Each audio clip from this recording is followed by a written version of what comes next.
जय हिंद दोस्तों, आप लोग का स्वागत है गुलशन राज एजुकेशन में। आज आप लोग का दोस्तों बिहार डीएलएड या बिहार बीएड का एंट्रेंस एग्जाम का जो तैयारी हो रहा है इसी चैनल पर आप लोग शुरू से लास्ट तक जरूर बनिएगा, जिसमें 50 महत्वपूर्ण जीके जीएस लिए गए जो 2024 में जो एग्जाम देंगे उसके लिए बहुत महत्वपूर्ण वहाँ से वीडियो होगा। दोस्तों आप लोग शुरू से लास्ट तक जरूर बनिएगा। चैनल को नया हो तो सब्सक्राइब करें, वीडियो को शेयर करें। आप लोग शुरू से लास्ट तक जरूर देखिए। भारत में कौन सी मिट्टी सर्वाधिक पाई जाती है दोस्तों? तो भारत में कौन सी मिट्टी सर्वाधिक पाई जाती है? तो आंसर हो जाएगा कौन सी मिट्टी सर्वाधिक पाया जाता है? तो ऑप्शन नंबर ए हो जाएगा दोस्तों अलूवियल मिट्टी जो सबसे ज़्यादा भारत में पाई जाती है। कौन सी मिट्टी दोस्तों? अलूवियल मिट्टी जो सबसे ज़्यादा भारत में पाई जाती है दोस्तों। अगला नंबर 2 नंबर का क्वेश्चन का आंसर होगा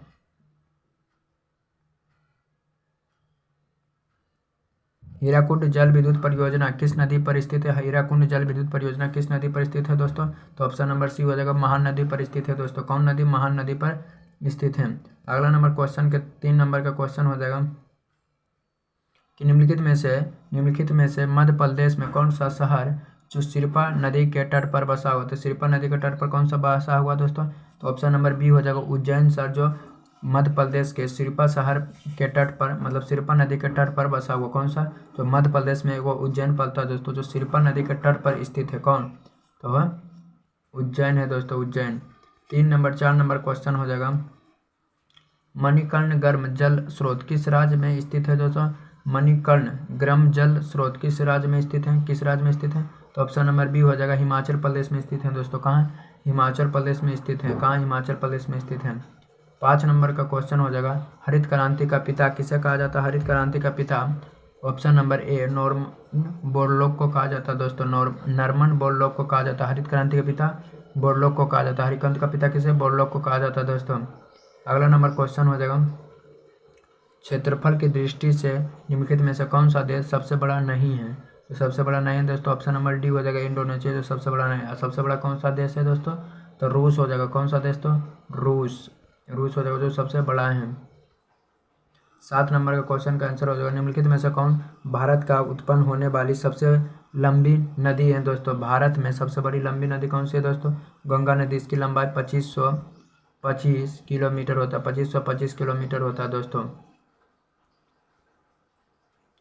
भारत का 73वें संविधान संशोधन किससे संबंधित है दोस्तों? तो ऑप्शन नंबर पंचायती राज से संबंधित है। भारत के जो संविधान का 73वें संविधान संशोधन किससे संबंधित है? तो पंचायती राज से संबंधित है दोस्तों। किससे? पंचायती राज से।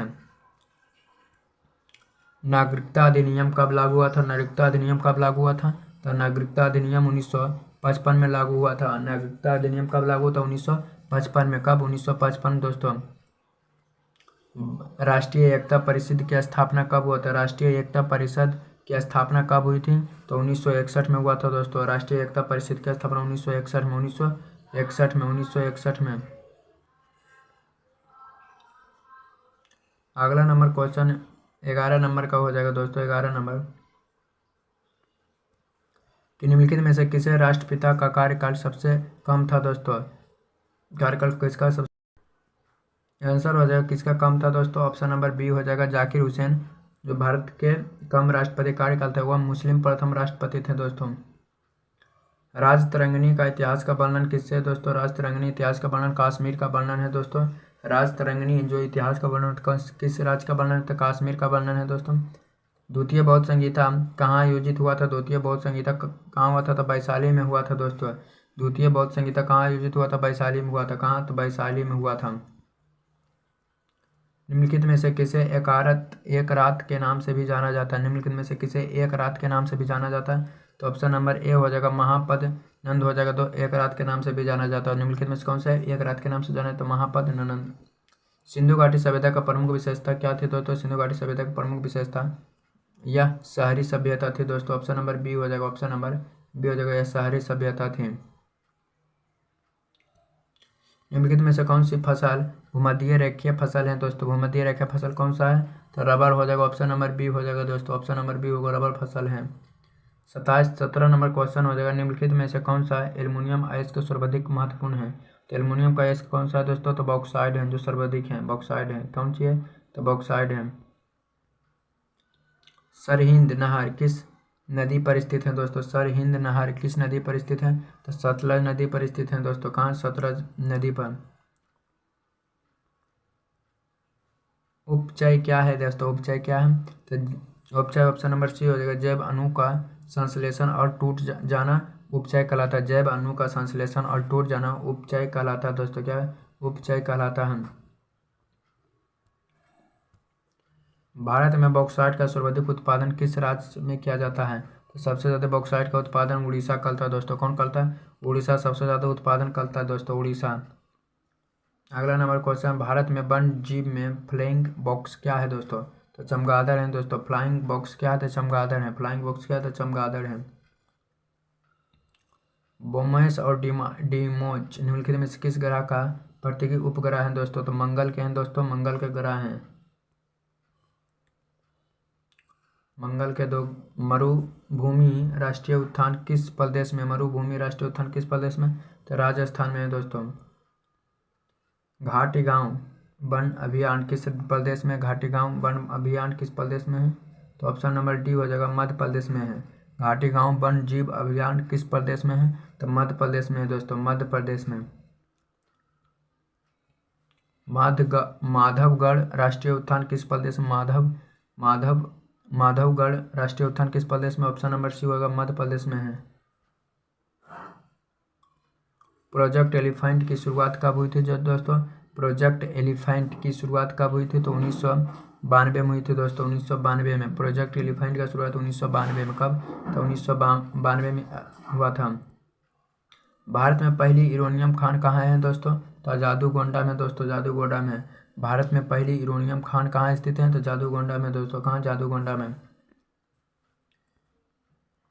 निम्नलिखित में से कौन सी नदी अरब सागर में नहीं गिरती है? निम्नलिखित में से कौन सी नदी अरब सागर में नहीं गिरती है दोस्तों? तो ऑप्शन नंबर ए होगा, तुंगभद्रा, जो अरब सागर में नहीं गिरती है दोस्तों। कौन नहीं गिरती है? अरब सागर में नहीं गिरती है। 2011 के जनगणना में पहली भारत में सर्वाधिक लिंगानुपात रिकॉर्ड तोड़ दिया था दोस्तों। तो ऑप्शन नंबर सी, जनगणना 1961 दोस्तों, जनगणना 1961 रिकॉर्ड तोड़ दिया था। आइंस्टीन को नोबेल पुरस्कार के लिए मिला था दोस्तों। आइंस्टीन को नोबेल पुरस्कार मिला था, क्या मिलता? फोटो इलेक्ट्रॉनिक प्रभाव का नियम, फोटो इलेक्ट्रिक प्रभाव के नियम मिला था।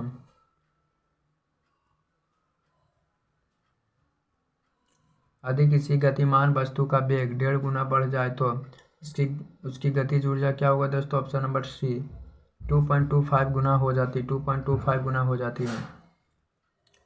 भीषण सर्दी में ठंडे देशों में पानी की पाइप फट जाती। भीषण सर्दी में ठंडे देशों में पानी की पाइप फट जाती है। ऑप्शन नंबर ए, क्योंकि पानी जमने पर पानी फैलता है। जमने पर पानी क्या होता है? फैलता है दोस्तों, पानी जमने पर फैलता है।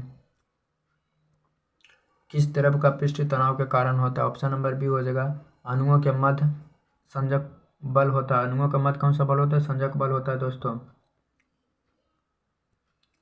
निम्नलिखित में से कौन सा रंग जो समृद्ध दिन और रात के समय सर्वाधिक सुविधाजनक होता है दोस्तों? कौन सा होता है? तो लाल हरा जो सुविधाजनक होता है दोस्तों, जो आदमी के दिन और रात में बहुत हेल्प करता है। लाल कलर जो तरंगदैर्घ्य सबसे ज़्यादा होता है दोस्तों। सूर्य का ऊष्मा पृथ्वी पर कैसे पहुंचती है दोस्तों? सूर्य का ऊष्मा पृथ्वी पर कैसे पहुंचता है? तो विकिरण द्वारा पहुंचता है दोस्तों। किसके द्वारा? विकिरण द्वारा सूर्य का ऊष्मा पृथ्वी पर कैसे पहुंचता है? तो विकिरण के द्वारा पहुंचता है दोस्तों।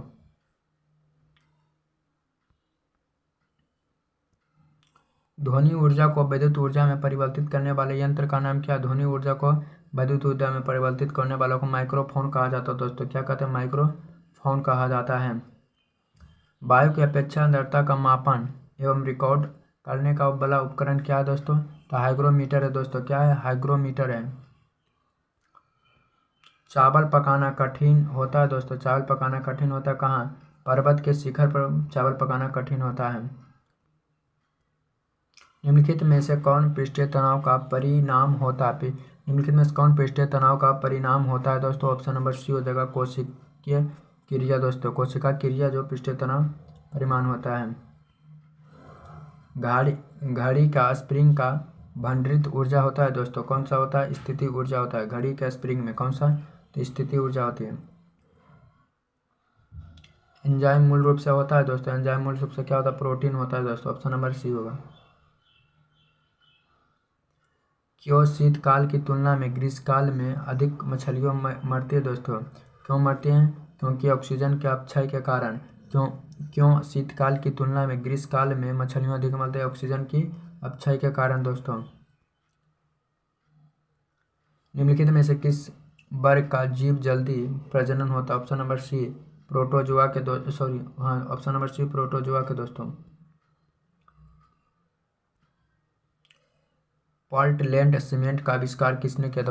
पोर्टलैंड सीमेंट का आविष्कार किसने किया? तो ऑप्शन नंबर सी हो जाएगा दोस्तों, जोसेफ स्पीडिन हो जाएगा। 45 नंबर क्वेश्चन, 1857 के विद्रोह के समय भारत का गवर्नर जनरल कौन था दोस्तों? ऑप्शन नंबर सी लॉर्ड कैनगी था दोस्तों। कौन था? लॉर्ड कैनगी। सबसे पहले ग्रह गति का नियम का निरूपण किसने किया था दोस्तों? ऑप्शन नंबर बी हो जाएगा, जॉन केपलर ने किया था दोस्तों। किसने? जॉन केपलर ने किया था। किस प्रदेश में ब्रिटिश के विरुद्ध बिरसा मुंडा का संचलन हो रहा था? तो अवसर में हो जाएगा छोटा नागपुर में दोस्तों। कौन सा? छोटा नागपुर में।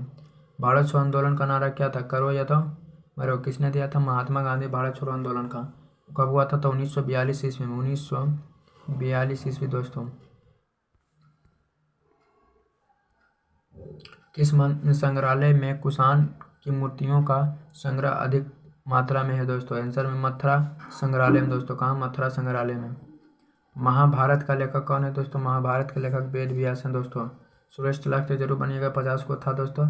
इसमें बताइए कितना आपका हुआ है, कमेंट में आंसर जरूर बताइएगा कि हाँ मेरा 50 में 40, 30, 20 जितना सही हुआ आपको कमेंट में जरूर आंसर बताइएगा। आप लोग का दिन शुभ हो।